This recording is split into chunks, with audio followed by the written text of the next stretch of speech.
Wa ma raditahu li nafsik fa ardahu li akhika al-muslim. Yang kedua Nabi ajak, benda yang hang suka orang buat dekat hang buat dekat orang. Yang pertama, benda yang hang tak suka orang buat dekat hang, jangan buat pada orang. Yang kedua, benda yang hang suka orang buat dekat hang buat dekat orang. Simple. Tapi kita terbalik. Benda yang kita suka orang buat dekat kita, kita tak buat dekat orang. Benda yang kita tak suka orang buat dekat kita, yang tu kita buat kat orang. Hak ni terbalik. Ni hadap main mengaji tiap malam ni. Hafal baik piah longgak dengan kuliah maghrib tak ada kitab ni. Terbalik.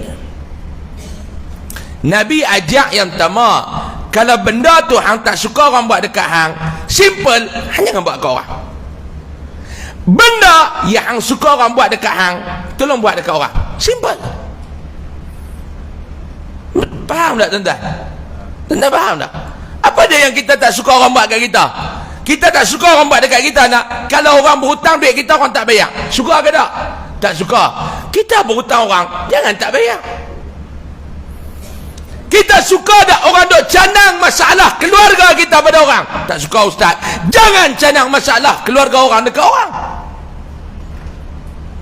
Anak dia, anak kawan kita tu kena tangkap khaluat, kena tangkap basah, jangan cerita benda tu dekat orang. Jangan cerita. Kalau kena dekat kita, na'udzubillahi min zalik, kita suka tak orang dah cerita dekat orang? Tak suka ustaz. Jangan cerita pada orang. Simple. Nabi ajak kepada kita suatu benda yang simple, tu pun tak boleh buat. Ni pelik. Nabi kata, wa huwa min ghara'ibil ilm, itulah di antara ilmu-ilmu yang pelik. Ni Nabi ajak. Maka Nabi SAW menjelaskan bahawa persiapan untuk itu termasuk asas dari ilmu, kerana itu harus diutamakan sebelum lain-lainnya. Daripada hadis ni kata Syekh kita, Nabi nak abang apa dia? Di antara persiapan, di antara perkara yang kita kena siapkan sebelum mati ni apa dia? Mempelajari asas-asas ilmu. Ni persediaan kena mengaji ni. Apa dia? Asas-asas kepada ilmu. Abdullah bin Miswar Al-Hashimi berkata, Rasulullah SAW membaca ayat dalam surah Al-An'am ayat 125. A'udzu billahi minasyaitonir rajim. Faman yuridillahu an yahdiyahu yashrah sadrahu lil Islam. Wa man yurid an yudillahu yaj'al sadrahu dayiqan haraja ka'annama yas'adu fis sama'. Maka siapa yang dikehendaki mendapat hidayah, dilapangkan dadanya untuk menerima Islam. Allah Ta'ala kata, orang yang Allah Ta'ala nak bukakan pintu hidayah, yang pertama apa dia? Allah Ta'ala memudahkan dia untuk menerima Islam. Yang ni yang pertama tuan-tuan. Hari ni orang kita ramai yang menerima Islam, tetapi apa ajaran yang sesuai dengan kehendak dia, dia follow. Apa ajaran Islam yang tidak sesuai dengan kehendak dia, kadang-kadang dia tentang. Ini masalah. Setuju ke tak? Setuju ke tak? Yang sesuai dia terima. Islam dia bukan lagu tu tuan-tuan. Udkhulu fis silmi kafah. Ni Islam. Islam ni mulia. Islam ni hebat. Islam ni ada suatu nilai yang tinggi. Yang kata agama Islam ni tuan-tuan, agama yang tinggi. Al-Islamu ya'lu wa la yu'la alaih. Islam ni agama yang tinggi dan tidak ada agama lain yang boleh menandingi Islam. Ni Islam. Agama Islam suatu agama yang cukup tinggi nilai dia, yang cukup berharga ajarannya. Tetapi malangnya hari ini tuan-tuan, Islam dihina bukan sekadar oleh orang-orang yang bukan Islam. Bahkan Islam hari ini tuan-tuan, yang lebih celakanya, dihina oleh penganut dan umatnya sendiri. Hari ini setuju ke? Tuan-tuan tak setuju ke? Itu realitinya maklum. Islam hari ini tuan-tuan dimalukan dan dihina oleh umatnya sendiri, oleh penganutnya sendiri tuan-tuan. Setuju ke tak? Tuan-tuan tak percaya, tuan-tuan buka social media hari ini. Buka social media hari ini tuan-tuan. Tuan-tuan akan lihat bagaimana umat Islam menjual maruah mereka di dalam social media kerana viewers. Kerana nak kepada viewers,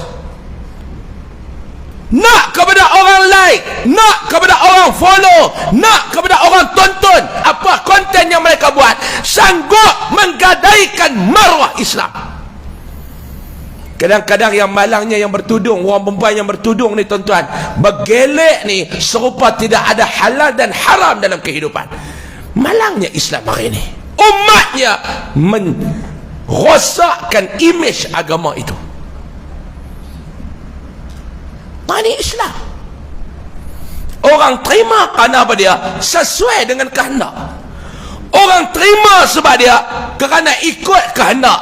Kalau yang bercanggah dengan akhlak, kalau yang bercanggah dengan kehendak, dia tak akan terima Islam. Nabi kata, dan siapa yang dikehendaki oleh Allah kesesatan, maka menjadikan dadanya sempit, sukar, bagai akan naik ke langit. Kemudian Nabi SAW bersabda, nur Islam jika masuk ke dalam hati, maka lapanglah dada. Nabi kata nur Islam bila dia masuk ke dalam hati, dada hampa akan jadi lapang. Lalu ditanya, sahabat yang dengar dia tanya kepada Nabi SAW, apakah ada tandanya? Sahabat tanya, ya Rasulullah, tanda dia ada tak? Lalu Nabi jawab, ya. Nabi kata, menjual dari tempat-tempat tipuan dan cenderung kepada tempat-tempat kekal, dan bersiap menghadapi maut sebelum tibanya. Apa maknanya tu tuan-tuan?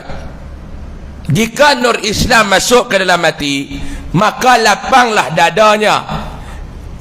Lalu ditanya, apakah tanda orang yang nur Islam masuk ke dalam hati? Nabi kata, yang pertama apa dia? Tanda dia, Nabi kata, dia menjual daripada tempat tipu-tipuan. Apa dia tempat tipuan ni? Di sini maksud yang Nabi nak abad tempat tipuan ni apa dia maklum? Maklum? Apa maklum nganga-nganga? Yang Nabi kata tempat tipuan ni apa dia? Ad-dunia. Dunia ni tempat tipuan. Saya nak tanya tuan-tuan, apa dia yang dunia tak tipu kita tuan-tuan? Tuan-tuan cuba abang. Dunia tipu kita sampai kita galik, sampai kita leka nak buat persiapan nak balik ke akhirat. Ni tanda orang kena tipu. Dunia ni tipu ya tuan-tuan. Wa mal hayatud dunya illa mata'ul. Semua apa ayat tu biaran tak faham masalah. Bak apa tu nombor satu, fahamnya dah. Ini masalah juga ni. Garang ustaz ni, lapak je koi. Sampai kita dah. Tekan minyak hitam berdiri nak main mengajar tuan-tuan. Dia jam lah tuan-tuan, dia jam sungguh tadi ni. Saya keluar ni je 3:30 petang daripada rumah. Punya awal, tuan-tuan nak main pergi rumah bersiap. Tuan-tuan nak main kuliah maghrib malam ni, tuan-tuan keluar rumah pergi rumah. Saya nak tanya tuan-tuan. Masuk maghrib 7 rumah sini. 7:12. Tuan-tuan keluar pergi 7. Saya nak main kuliah 3:30 keluar lah. Tuan-tuan buat apa tadi 3:30? Sebab tu kalau saya berhenti lewat, tuan-tuan nak bising. Orang nak balik bukan nak dengar kuliah sampai pergi esok. Teruk tuan-tuan nak main kuliah kat tuan-tuan 3:30 jam, 6:30 baru boleh semayang asar dekat Gunung Semanggoi. Tekan minyak berdiri nak main mengajar tuan-tuan ni. Ni lapak makan-makan apa ni. Saya main malam ni yang pertama nak mengajar, yang kedua pasal sampai tu. Kalau tak ada sampai tu saya tak main mengajar lah. Tukang masak sampai tu meninggal, kuliah pun tutup lah cikgu.